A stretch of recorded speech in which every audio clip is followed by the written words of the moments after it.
Una ko siyang nakita noong 18 years old ako. Nakasandal sa makintab na sports car. May mga kausap na babae. Si Kenzo, siya yung lahat ng hindi ako. Mayaman, hindi maabot. Nakasuot ng mga damit na mas mahal pa kaysa sa isang taong upa namin sa bahay. Ako si Emmy lang. Ang babaeng may dumi sa ilalim ng mga kuko mula sa pagkuskus ng sahig sa diner.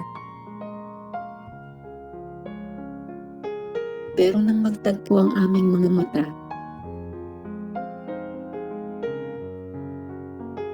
may kung anong gumalaw sa akin. Parang isang binhi na matagal nang nakabaon sa dilim.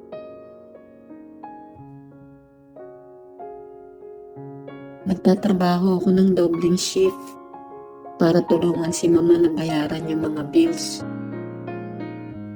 Ang diner na yung naging mundo ko. Mga lamesa at sahig na nililinis. Ramdam ko yung sakit sa mga binti ko na hindi kailanman tumigil.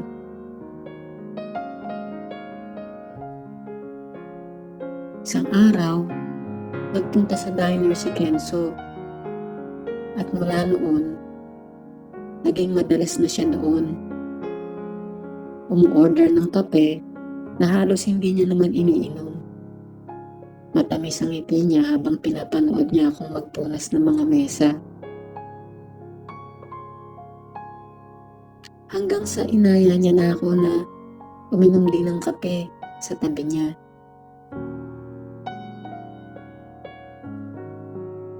Iba ka, Emmy, sabi niya minsan. Mahina ang boses, para bang may binubulong na sikreto. Tinawanan ko lang siya, pero ang puso ko tumibok ng hindi ko inaasahan. Invisible kasi ko, tingin ko sa sarili ko. Walang pumapansin sa akin. Ngayon, napansin niya ako. Doon na nagsimula ang lahat. Dumating ang summer at nagnakaw na kami ng mga sandali. Siya na sumusundo sa akin mula sa diner papunta sa rooftop ng condo nila. Doon kami humihiga sa ilalim ng mga bituin. Nag-uusap kami. Una tungkol sa wala lang, movies, music. Tapos, tungkol na sa lahat. Sinabi niya sa akin yung tungkol sa mga inaasahan ng kanyang parents. Yung bigat ng pangalan niya na parang kulungan. Sinabi ko naman sa kanya yung tungkol sa ubo ni mama na hindi nawawala. Kung paano ko pinapangarap ang kolehiyo, pero alam kong pantasya lang yun. Nakinig siya. Talagang nakinig. Na parang ako lang ang mahalaga. Wala nang iba. Isang araw sa park, hinawakan niya yung kamay ko. Mainit at sigurado yung kanyang mga pisil. Pinayagan ko ang sarili kong maniwala na magtatagal ito.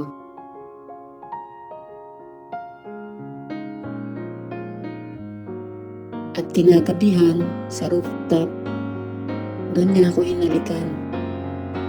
Marahan at malambot nung una. Tapos naging desperado. Parang natatakot siyang bigla akong mawala. Naramdaman ko rin yun, yung takot. Kasi ang mundo niya, mansyon at mamahaling kotse at gadgets. Ang mundo ko, tumutulong bubong at damit na ukay-ukay. Pero sa tingin ko noon, kayang itawid ng pagmamahal ang malawak na pagitan namin. Hindi pala totoo yun. Nagkamali ako. Nalaman ng kanyang mga magulang ang relasyon namin. Hindi ko makakalimutan yung araw na pumunta yung kanyang mama sa diner. Hindi naman siya sumigaw, hindi na kasi kailangan. Yung boses niya parang yelo. Yung mga salita niya matalim. Nakakagulo ka kay Kenzo, Emmy. May future siya. Huwag mong sirain yun. Gusto kong sumigaw na mahal ko siya. Na hindi ako isang kawawang linta na sumisipsip sa kanyang yaman. Pero nakita ko yung katotohanan sa kanyang mga mata. Ang buhay ni Kenzo, nakaayos na. At wala ako sa plano.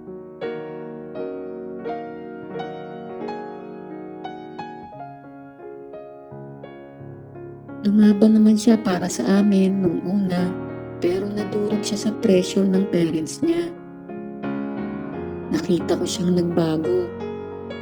Nawala yung mga ngiti niya. Naging maikli na yung mga text niya. Isang araw, bigla na lang niyang sinabi, "Hindi ko na kaya itong gawin sa'yo. Humanap ka ng partner na masigit pa sa isang lalaking masyadong mahina para ipaglaban ka."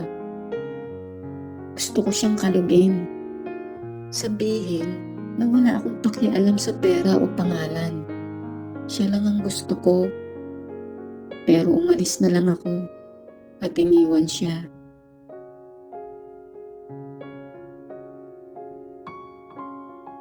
Binalikan niya ako matapos ang ilang araw. Nagsusori. Handa na raw siyang ipaglaban ang pagmamahal namin. Pero ako lang nagpalaya sa kanya.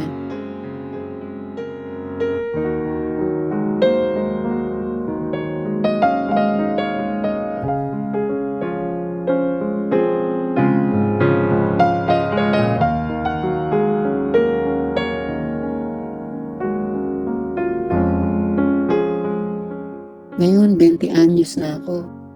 Naglilinis pa rin ng lamesa. Nangangarap pa rin ng buhay na lampas dito. May sakit pa rin si mama. At iniipon ko ang bawat sentimo para sa kanyang gamot. Si Kenzo siguro may sariling negosyo na. At siguro engaged na sa isang babaeng bagay sa kanyang mundo. Hindi ako galit sa kanya. Hindi ko kaya. Siya kasi ang nagpakita sa akin na pwede rin pala akong mahalin. Kahit saglit lang.